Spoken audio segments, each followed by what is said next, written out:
33 নম্বর সূরা। বলুন তো কয় নম্বর? কোরআন কারীমের মধ্যে কয়টি সূরা আছে জানেন? 114টি। আর 33 নম্বর সূরার নাম আহজাব। আহজাবের 64 নম্বর আয়াত তিলাওয়াত করেছি।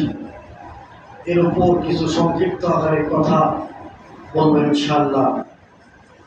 সম্মানিত উপস্থিতি, আল্লাহ সুবহানাহু ওয়া তাআলা বললেন, ইন্নাল্লাহা লা'আনাল কাফিরিনা ওয়া আ'আদ্দা লাহুম সাঈরা। আমরা জানি ইন্না মানে নিশ্চয়। কি বলেন তো? নিশ্চয়। ইন্নাল্লাহ নিশ্চয় আল্লাহ, লানত কাদের উপর? লা'আনাল্লাহ, আল্লাহ লানত করেছেন, অভিশপ্ত করেছেন কাফিরিনা ওয়া আ'আদ্দা লাহুম সাঈরা। আল্লাহ তাআলা বললেন, আমি লানত করেছি যারা অবিশ্বাসী। কাদের উপর বলুন? আল্লাহর লানত কাদের উপর? যারা অবিশ্বাসী, যারা অবিশ্বাস করে, এদের প্রতি আল্লাহর গজব করে। নাউজুবিল্লাহ। এদের প্রতি আল্লাহ বেজার। আচ্ছা বলুন, গোটা পৃথিবীর যিনি মালিক, যিনি রাজাধিরাজ, যিনি আমাদের সৃষ্টিকর্তা, পালনকর্তা, রিজিক দাতা, হায়াত দাতা, তিনি যদি কোনো বান্দার উপর বেজার হয়, নারাজ হয়, তখন তো ওই বান্দার বাঁচার কোনো উপায় আছে? সে বাঁচতে পারবে না। আল্লাহ ছাড় দেয়, কিন্তু ছেড়ে দেয় না। আল্লাহ সুবহানাহু ওয়া তাআলা পরিষ্কার করেন সূরাতুল বুরুজের মধ্যে আল্লাহ বলে দিলেন, ইন্না বাতশা রাব্বিকা লাশাদীদ। আল্লাহ সুবহানাহু ওয়া তাআলা বললেন, আমি আল্লাহ ছাড় দেব, আমি আল্লাহ যখন ধরবো তখন সাইজ করি ছাড়বো। কথা বলেন ঠিক কিনা? আল্লাহ বললেন, নিশ্চয় আমার ধরা বড় শক্ত, আমার পাকড়াও বড়, ধরা বড় কঠিন। আমি আল্লাহ যাকে ধরবো একবার সাইজ করে ছাড়বো। যেরকম ছেড়েছিলেন ফেরাউনকে, পানিতে পানিতে সবাই মেরেছিলেন। কথা বলেন ঠিক কিনা? কোনো বস্তু লাগে, বড় বস্তু লাগে নমরুদকে মারার জন্য। ক্ষুদ্রতম একটি মশা তাকে মারা হয়েছিল। ঠিক কিনা বলেন? আল্লাহ এখানে বুঝতে হবে যে আল্লাহ যদি বেজার হয় আমাদের উপর, আমরাও অবিশ্বাসী আছি। বলুন, যদি বিশ্বাসী থাকতো, গোটা কোরআনটাকে আমরা মানি না, মানতে পারি না।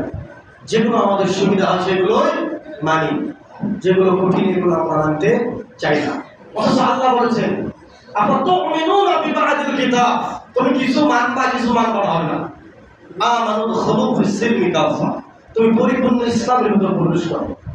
বলুন, আপনাদেরকে আমি আপনাদের কাছ থেকে জানতে চাই, যদি মশারির ভিতর পুরো শরীর না থেকে যদি একটা হাত বের করে থাকি, বলুন তো রাত্রে কি ঘুম হবে? মশা কি আসা করে বিসমিল্লাহ খাওয়ার সুযোগ আছে? বলেন, বিসমিল্লাহ ছাড়া খাওয়া শুরু করবে। ঠিক কিনা বলেন? মশা তাহলে বাইরে থাকার কারণে বিপদ আছে। ইসলামের ভিতর পরিপূর্ণ প্রবেশ না করলে, ইসলাম থেকে যদি আমরা বিমুখ হই, কিছু মানবো কিছু মানবো না, তাহলে আমরা দুনিয়াতে ক্ষতিগ্রস্ত, পরকালেও ক্ষতিগ্রস্ত। দুনিয়াতেও আমরা সম্মান পাবো না, পরকালেও লাঞ্ছিত হব, অপমানিত হব। কারণ কি আমাদের ময়দানে কোটি কোটি কোটি কোটি মানুষ থাকবে। সেই সময় যদি আমাদের বাম হাতে আমলনামা আসে, যদি মানুষ বুঝতে পারে এই পাপের জন্য এই লোককে আজকে এই শাস্তি দেওয়া হচ্ছে, বলেন তো আমরা বিয়ার্জিত হবো না? সম্মান পাবো? এই জন্য সাবধান, আল্লাহ লানত যেন আমাদের উপর না আসে। আল্লাহ এখানে শেষ করেন। আল্লাহ সুবহানাহু ওয়া তাআলা বলেছেন, ওয়া আ'আদ্দা লাহুম সাঈরা, আমি আল্লাহ সুবহানাহু ওয়া তাআলা তাদের জন্য প্রস্তুত করে রেখেছি, রেডি করেছি জ্বলন্ত অগ্নি, মানে জ্বলন্ত আগুন। বলেন নাউজুবিল্লাহ। আগুন, দুনিয়ার আগুন নয়। দুনিয়ার আগুন সাধারণ, দুনিয়ার আগুন থেকে ৭০ গুণ বেশি তেজের আগুন হলো জাহান্নামের আগুন। বলেন নাউজুবিল্লাহ। আমরা অনেকেই ভাবি, এই যে দেখেন গরম, আসলে আমাদের দেশ কয় ঋতু বলেন তো? ৬ ঋতু। কিন্তু এখন দেখা যায় উলুট পাল্টা হয়েছে। গেছে, উল্টা পাল্টা। এর আগে কি মাস ছিল? আশ্বিন মাস, সে সময় বৃষ্টি ছিল না, ঠান্ডাও অনুভব করেছি আমরা। কিন্তু এখন কার্তিক মাসে তীব্রতা। কেন কেন গরম আর কেন শীত হয় আমরা অনেকেই জানি না। আল্লাহ রাসূল সাল্লাল্লাহু আলাইহি সাল্লাম বলেছেন, আবু হুরায়রা রাদিয়াল্লাহু তাআলা আনহু থেকে বর্ণিত, মুহাম্মদ মুস্তাফা সাল্লাল্লাহু আলাইহি সাল্লাম বলেন, সাহাবারা শোনো, জাহান্নাম এত তেজের, পরিষ্কার করে আপনাদেরকে আগে আমি বোঝাই। আল্লাহ তাআলা রব্বুল আলামিন জাহান্নাম যে আগুন রয়েছে, এই আগুনগুলো কি 1 বছর নয়, 2 বছর নয়, 3 বছর পুরাইছে, বলেন না নাউজুবিল্লাহ। কয় বছর?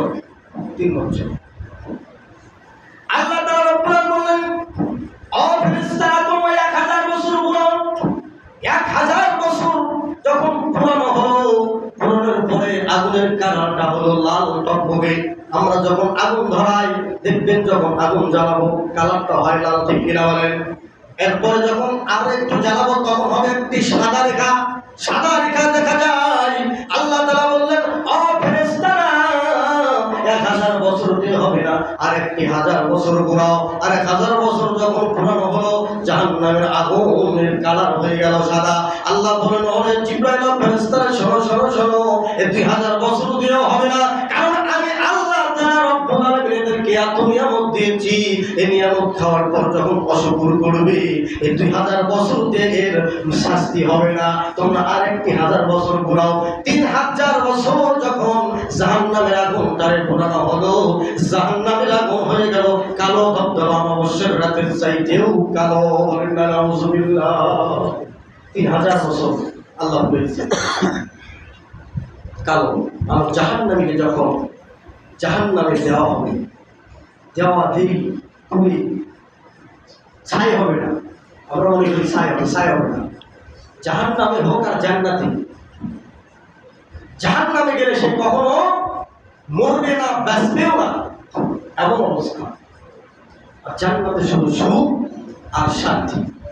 এই জাহান্নামে যারা যাবে, আল্লাহ রাসূল সাল্লাল্লাহু আলাইহি সাল্লাম বললেন, সাহাবীরা শোনো, এই যে গরম আর শীত, কেন এই জাহান্নামের স্তরগুলো এক স্তর আর এক স্তরকে গ্রাস করেছে, মানে গিলে ফেলতেছে, এত উত্তাপ জাহান্নামের গর্জন। তখন আল্লাহ তাআলা রব্বুল আলামিনের কাছে ফরিয়াদ করলেন, ইয়া রব্বি, ইয়া রব্বুল আলামিন, আমাদের তো অবস্থা খারাপ, এক স্তর আর এক স্তরকে গ্রাস করছে, খেয়ে ফেলছে, গিলে ফেলতেছে, কি করবো ভাই? কি আল্লাহ তাআলা রব্বুল আলামিন বললেন, জাহান্নাম, আমি আল্লাহ তাআলা রব্বুল আলামিন তোমাদেরকে 2 বার পৃথিবীর রূপে নিঃশ্বাস ছাড়ার অনুমতি দিলাম। সেই থেকে যখন একবার নিঃশ্বাস ছাড়ে, এক নিঃশ্বাসে হয় গরম, আর একবার যখন নিঃশ্বাস ছাড়ে, এই নিঃশ্বাসে হয় শীত। কথা কি বুঝতে পারছেন? এই যে গরম আবহাওয়া, মানুষ যেন বুঝতে পারে জাহান্নামের যদি নিঃশ্বাস এরকম হতে পারে, রাতের বেলাও কিন্তু সূর্য থাকে না, তাকে বলেন থাকে না, এরপরেও যদি কারেন্ট যায় কি কষ্ট, থাকতে পারি না, অতিষ্ঠ হয়ে যায়।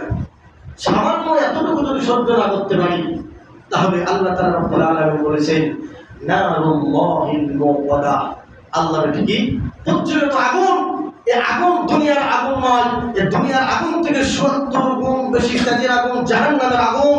দুনিয়ার আগুন যদি হাতে লাগে হাত পড়ে, পায়ে লাগে পা পড়ে, আল্লাহ তাআলা রব্বুল আলামিন বলেন, আল্লাতী তাত্তালিউ আলাল আফইদা, এই জাহান্নামের আগুন কোন মানুষের শরীরে যদি কিঞ্চিত পরিমাণ লাগে, পায়ের তালাও যদি লেগে যায়, সঙ্গে সঙ্গে তাদের হৃদয় গ্রাস করবে, তাদের অন্তরটা ভূমি কলিজা পর্যন্ত ছাই করে দিবে, বলেন নাউজুবিল্লাহ। সম্মানিত উপস্থিতি, সাবধান, হুঁশিয়ার, আগুন দুনিয়ার আগুন, দুনিয়ার আগুন লাগেও ধরা ছিল, কিন্তু দুনিয়াতে মারা যায়, কিন্তু জাহান্নামে কেউ মরবে না, বাঁচবে না, এমন অবস্থা। আল্লাহ সুবহানাহু ওয়া তাআলা বলেন, 65 নম্বর আয়াতে আল্লাহ বলেন, খালিদিনা ফিহা আবাদা, আল্লাহ তাআলা বলেন তারা সেখানে থাকবে চিরস্থায়ী, তাদের জন্য চিরস্থায়ী জাহান্নাম তাকে রাখা হবে, জাহান্নাম থেকে তাদেরকে বের করা হবে না। এটা কাদের জন্য? কাফেরদের, যারা কাফের হবে, যারা একবারে বিশ্বাস যাদের নেই একবারে। কিন্তু আমরা তো আল্লাহ আছে বিশ্বাস করি, কি করি না বলেন? যে নামাজ পড়ে না, ওর সামনেও যদি নবীকে গালি দেওয়া হয়, বলেন তো ঠিক থাকবে? ঠিক থাকবে, নামাজ না পড়বে।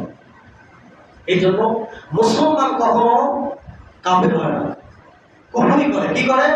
কুফরি করতে পারে, কিন্তু কাফের হয় না। কাফেরদের জন্য জাহান্নাম একবারে স্থায়ী, ওখান থেকে বের করা হবে।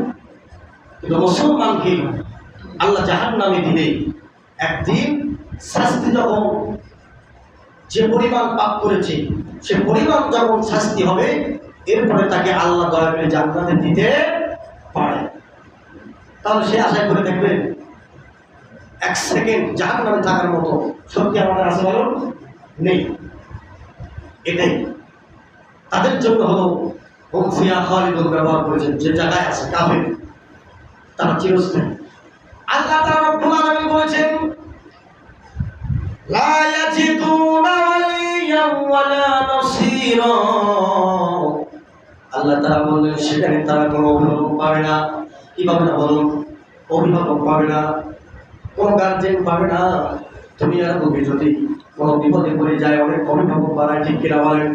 যতই বিপদ হোক না কেন, অনেকেই বলে অভিভাবক আমি আছি, কি কোনো সমস্যা নাই। কিন্তু কালকে আমাদের দিনে কোনো অভিভাবক থাকবে না। আল্লাহ বললেন সেখানে শুধু অভিভাবকই পাবে না তাই নয়, সেখানে কোনো সাহায্যকারীও পাবে না। কথা দিকা আল্লাহ সে সাহায্য করবে কিভাবে?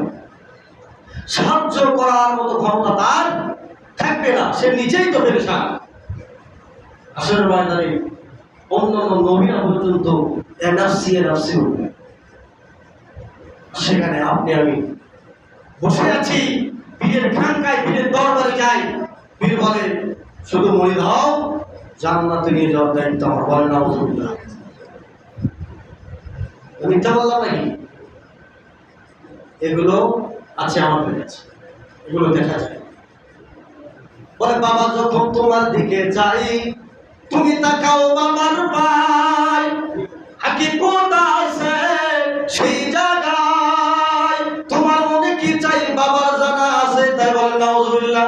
বলুন তো গায়েবের মালিক কে? আল্লাহ। এটা কিন্তু তাদের, আমি শুধু বললাম, এটা তারাই বলে। আর বলতে আছে বাবা তোমায় ভালোবাসি, চরম ছবিতে বাবা তোমার কাছে আসি, বলেন নাউজুবিল্লাহ। আর বাপ মার জীবনে খেদমত করে না, এরকম শয়তান আছে না?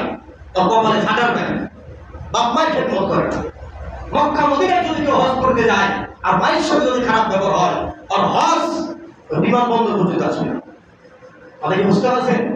সবচাইতে বড় পীর হলো আপনার আমার মা বাবা। তোর মা বাবা চলে যাবে, বলুন মা বাবা নাই। বাবার সমতুল্য যারা, তাদেরকে শ্রদ্ধা করুন, তাদেরকে ভালোবাসুন। খালা চাচি যারা আছে তাদেরকে শ্রদ্ধা করুন। এরা দর্শনের জন্য হিদায়াত নিয়ে বসে আছে। অথচ আল্লাহ তাআলা রব্বুল আলামিন রাসূল আমাদের শ্রেষ্ঠ নবী পর্যন্ত কাউকে হিদায়াত দিতে পারেনি, ঠিক কিনা বলেন? হিদায়াত কার হাতে বলুন তো? আল্লাহর হাতে। আল্লাহ বলেছেন আমি যাকে হিদায়াত দিব, আমি যাকে সৎ পথে পরিচালিত করব, সে সৎ পথে পরিচালিত হবে। আর যাকে আমি আল্লাহ তাআলা রব্বুল আলামিন ওয়াইদুলিল ফালান তাজিদাহু লাহু ওয়ালিয়াম মুরশিদা, যাকে আমি সুপথে পরিচালিত করব না, হিদায়াত প্রাপ্ত করব না, তাকে হিদায়াত দেওয়ার মতো কোনো লোক থাকবে না, সাহায্যকারীও থাকবে না, অভিভাবক থাকবে না। কথা ঠিক না? আর কোনো পীর কি কখনো দিতে পারে? কখনো সম্ভব না। যেখানে আল্লাহ সুবহানাহু ওয়া তাআলা পরিষ্কার করেন 30 নম্বর বায়ান 80 নম্বর সূরা সূরাতুল আবাসের মধ্যে আল্লাহ বলেন ইয়াউমা ইয়াফিরুল মারউ মিন আখিহি ওয়া উম্মিহি ওয়া আবিহি। আল্লাহ তাআলা সুন্দর করে বললেন ইয়াউমা ইয়াফিরুল মারউ মিন আখিহি। আল্লাহ বললেন সেই দিন পলায়ন করবে ভাই থেকে ভাই। আখি মানে হলো ভাই।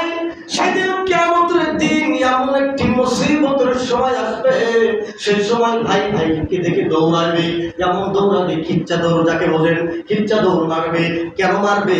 কেন ভাইয়ের কথা বলা হলো? কেন দুনিয়ার বুকে যদি কারো ভাই থাকে, ছোট্ট ভাই যাদের আছে তাদের কিন্তু মহব্বত বেশি হয়, ঠিক কিনা বলেন? এই জন্য দেখবেন কোনো ভাই যদি বিপদে পড়ে, সর্বপ্রথম যদি ঢাকাও থাকে, ঢাকায় থেকে ভাইকে সাহায্য করার জন্য আসবে। ভাইয়ের দোষ ত্রুটি বুঝবে না, আগে বলবে তারে ভাটাও দেখা যাবে, ঠিক কিনা বলেন? এই জন্য কালকে আমাদের ভাই ধরবে। যদি ওই বিপদের জন্য আজকে যদি আমি এখানে পাকড়াও হব, যদি পাকড়াও হয়ে যায় বাঁচতে পারবো না। ভাই ধর, ভাইকে কত মহব্বত করি, সেদিন ভাই চিনবে না, ভাই ভাইকে চিনবে না। আল্লাহ বলে আমার আখি অহম্মিহি ওয়াবি, উম্মি মানে হলো মা। কি বলো? মা। মা সেদিন ভুলে যাবে, আবি বাবা সেদিন ভুলে যাবে। অথচ দুনিয়ার বুকে বাঁচাবে আমার এই সন্তানকে দুনিয়ার বুকে আনার জন্য মা জননী 10 মাস 10 দিন কষ্ট করে, সারাটি রাত ঘুম হয় না। শুধু তাই নয়, বাচ্চা যখন বড় না হওয়া পর্যন্ত, 6-7 বছর না হওয়া পর্যন্ত এই জনমদুঃখী মা কোনো স্বার্থের জন্য নয়, স্বার্থবিহীন, স্বার্থ ছাড়াই এই সন্তানকে খেদমত করে করে বড় করে তোলে, বলেন ঠিক কিনা? যাদের সন্তান নাই লক্ষ লক্ষ টাকা ব্যয় করে সন্তানের জন্য, এই সন্তানকে সেদিন মা ভুলে যাবে, মা চিনবে না। হাদিসে পাওয়া যায় একটি নেকির জন্য আল্লাহ রাসূল সাল্লাল্লাহু আলাইহি ওয়াসাল্লাম বলেছেন, সে শত শত বছর মায়ের কাছে দাঁড়িয়ে থাকবে, এরপর শেষ পর্যন্ত মায়ের জবাব হবে, বাবা আমি তো তোমাকে চিনি না, পৃথিবীর বুকে আমার বিবাহ হয় না। আপনার কথা আছে সেখানে মা বলুন তো, পৃথিবীর বুকে সবচাইতে কাছের মানুষকে বলুন মা। একটা বাবা এত কষ্ট করতে পারবে না, 10 মাস 10 দিন ঘরে ধারণ করে মা। বুঝুন, একটা ইটা যদি আপনাকে বেঁধে দেওয়া হয়, 1 কেজি 1.5 কেজি ওজনে, আপনি কিন্তু চলাফেরা করতে আপনার কষ্ট হবে। কিন্তু এই মা 2.5 কেজি 3 কেজি 3.5 কেজি 4 কেজি পর্যন্ত সন্তান হয় না বলেন? আমি দেখে আসলাম 4 কেজি পার পর্যন্ত সন্তান হয়। সন্তানকে নিয়ে থাকে, খাইতে পারে না, ঘুম নাই। আমি তো দেখলাম, আমি তখন স্ত্রীকে বললাম, স্ত্রী আমার মা বাবা মনে হয় এরকম কষ্ট করছে, আপনারও করছে। এই 1 বছরে যত শিক্ষা আমি পেয়েছি, বিশ্বাস করবেন না, 3 মাস থেকে শুরু করে বমন খাইতে পারে না, কত কষ্ট। তখন আমি মনে করেছি যত আমার আল্লাহ ব্রেনটার ভিতর দিয়েছে, 2-4 জুম্মায় আমি এসে আলোচনাগুলো করতে পারবো। কথা আমার বুঝতে পেরেছেন? এত আল্লাহ আমার এখানে ঢুকিয়ে দিয়েছে ব্রেনের ভিতর, আমি শিক্ষা পেলাম। আসলে দেখে শেখা যায়, বাপ না হলে বোঝা যায় না বাপের কি মর্যাদা। বাপ মারা গেলে বোঝা যায় বাপ কি জিনিস, মা মারা গেলেই বোঝা যায় মা কি জিনিস। তবে এত মা আমাদের স্ত্রী যেরকম কষ্ট করেছি, এরকম আমাদের মা বাবাও কষ্ট করেছে। বাবা সারা জীবন আপনাকে খাটি আপনাকে কামাই করে খাওয়া লাগবে না, বাবা যতদিন বেঁচে থাকবে একটা বড় বৃক্ষের মতো ছায়া হয়ে থাকবে, ঠিক কিনা বলো? এই জন্য সম্মানিত উপস্থিতি, আপনাদেরকে অনুরোধ করি, এই মা বাবাদেরকে কখনো আপনার কষ্ট জীবন ইনশাআল্লাহ। এই বলে আমি কথা এখানে শেষ করতেছি। সামনের জন্য ইনশাআল্লাহ তাকে আলোচনা করবো। আর এখন তো দিন